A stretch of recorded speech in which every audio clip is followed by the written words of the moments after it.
These nerve cells under the microscope are what researchers hope may one day reverse deafness. They were created from human embryonic stem cells, which have the ability to turn into any tissue. The scientists are trying to tackle a form of deafness that affects about 1 in 10 people with profound hearing loss. In the condition, nerve cells in the cochlea in the inner ear are damaged, preventing sound from travelling along the auditory nerve to the brain, like cutting a telephone wire.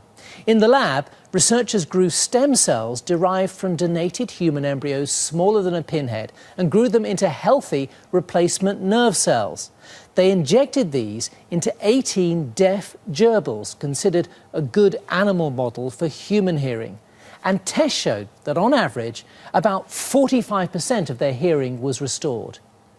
We have the proof of concept that stem cells can be used to repair the damaged ear. But this is only the beginning. A lot more work is needed, but as proof of concept, we think is a good step forward.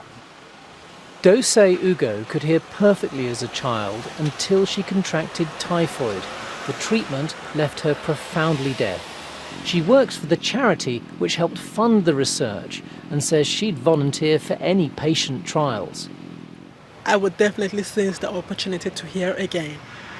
To know that in future when I have kids, I'll be able to hear them. I don't have to rely on my partner or a family member to tell me what my little daughter or son is saying.